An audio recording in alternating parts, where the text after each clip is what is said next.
Hey y'all, welcome back. Welcome back. It is me, BrittReacts, and I'm here to react via many subscriber requests to the Malice at the Palace fight. This is a Pacers versus Piston game where there was apparently the biggest brawl in NBA history. Let us find out. You are now tuned into BrittReacts.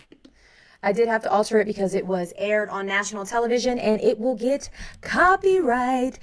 Not stricken, but it'll get copyrighted. So, get over it. Then Wallace is fouled, and Wallace did. Oh, Wallace right at our chest. This has potential to be serious if they don't get between. Wallace upset. Players trying to hold each other off. Steven Jackson and Rasheed Wallace trying to be peacemakers. Now Jackson yelling. All right. This is 2004, so I would have been a junior in high school. I feel like I should have memory of this. Okay. 2004, I was either a sophomore or a junior. Doesn't matter. Listen, I heard, did I hear Artest? Because if Artest is involved, then this tracks. You heard Steven Jackson, who, for those of you who don't know, is the brother to Floyd Jackson? Why was that so hard for me? Was it Floyd from the am I okay? Guys, am I okay? No, his last name wasn't Jackson. What was Floyd during COVID? Am I okay? George Floyd. Oh my gosh. Steven Jackson is George Floyd's brother, former NBA player. I think I heard Wallace is the one who pushed him. George Wallace. Okay, we're going to go back because there's some names here that make a lot of sense to me. Wallace upset. This has potential to be serious if they don't get between. Wallace upset. Players trying to hold each other off. Steven Jackson and Rasheed Wallace trying to be peacemakers. Now Jackson yelling. Wallace still going. You need the coaches in there to get him away.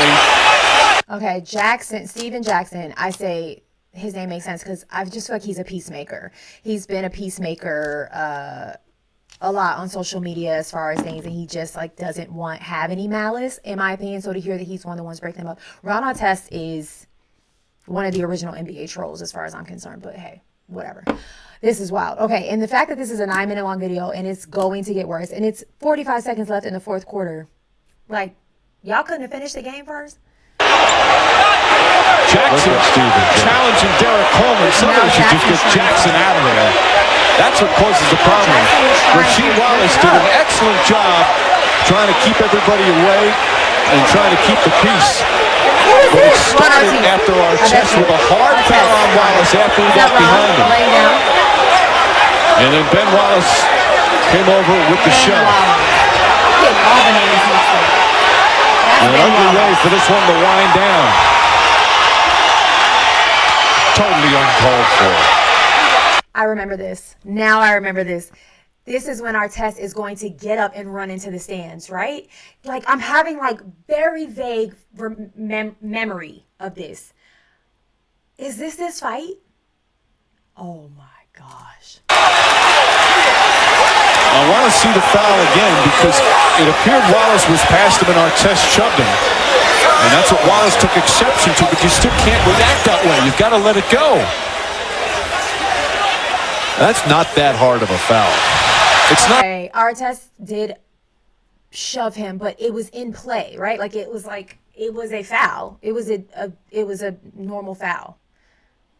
And Wallace, I think a lot of times these men, their pride from like getting blocked or like, you know what I mean? Like they just turn around, their instinct kicks in rather than their professionalism.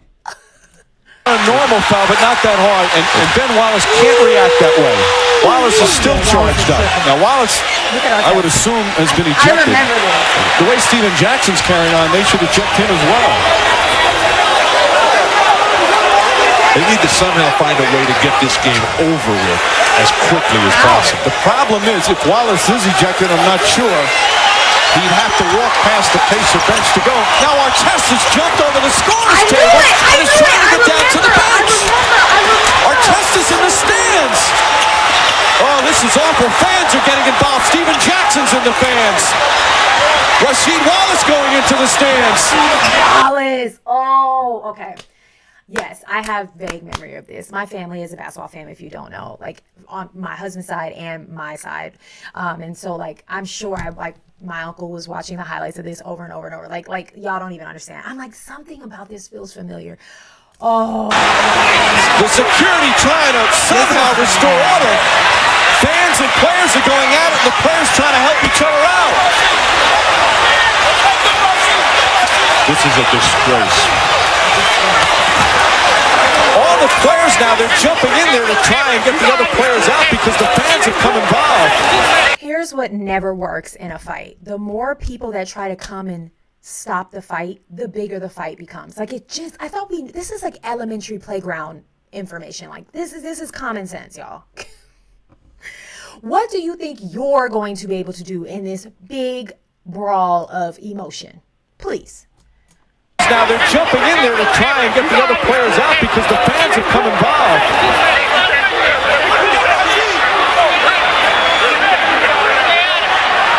Oh, what a sad scene here at the Palace. And now another fight's breaking out in front of the Pistons bench. It's a fan on the court. This is very, very dangerous. Fans are throwing cups with liquid in them now onto the court. Ron Artest. Cups with liquor now. Now when y'all want to know why we can only have plastic cups and why there's so much security around. Has a look in his eye that's very scary right now.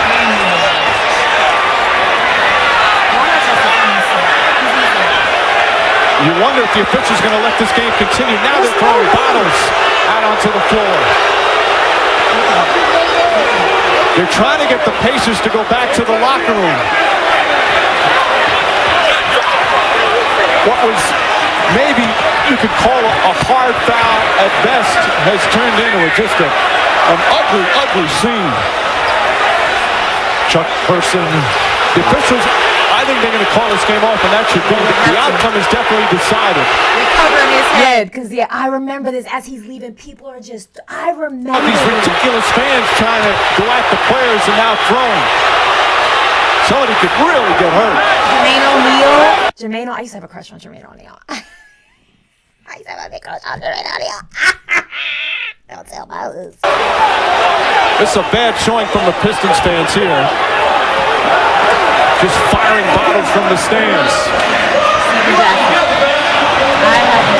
The Pacers have all gone back into the locker room, and they're getting thrown a lot of debris, and they're still not all the way through. And for some reason, one of the Pacers, they hold Austin Crozier. These are the type of things that completely reshape like personnel and security. These are the type of events that like literally what you go to today is the way it is because of things like this. Like this is wild. This is such a dangerous thing for so many reasons. This is wild. Out, they won't let him get under the tunnel because they're afraid for his safety. They're pouring liquid over. What a disgraceful showing from the Pistons fans here.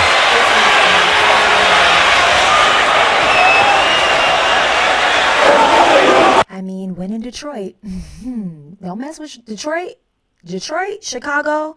Y'all don't want to mess with those type of fans, all right? These are the type of people who will go to jail off GP for their team. Atlanta? That's one of the worst scenes I've ever seen. This is a low moment in NBA history. The players just have to get out of there. Get back to the locker room and forget about it. Fine. Made my man mad. The game has been called. The official announcement has been made. The game has been called, which was the right call. The outcome obviously is over. And players and fans in danger with the emotions and the tempers being completely lost. More from Mike Breen and Bill Walton shortly. Both teams eventually would head back to the locker room. We're going to go back through the entire situation from start to finish and slow things down for you. Here's how. I don't think we need to slow it down. That was clear as day. And I do remember, I don't remember that whole thing, but I remember like, it was like flashbacks for me. Like, listen, sports it's a bunch of emotion bottled up, and these men have to like really fight natural instinct, which is to protect yourself, right? And or if someone chumps you or GPs you, your instinct is to buck up, and instead they have to just keep playing and be professional. And I think that's a hard ask sometimes. In this case, that's ridiculous that it ever got to this, because it shouldn't have. That was a normal foul. It was an in-play foul. Like, it just wasn't necessary. But there are some situations where I'm like, hey, a man's got to do what a man's got to do. That was bad. What I do want to know is what the fines look like, what the suspensions look like, what the long-term effects of that were. So if you know, please comment down below. Thank you for suggesting this. I enjoy the sports content. You guys know, learning hockey, football, basketball, like I enjoy it. So if you like watching it and you want to see more, just request down below in the comments what you'd like to see. And I'll be back soon with another one. Go and have the day you deserve. Bye.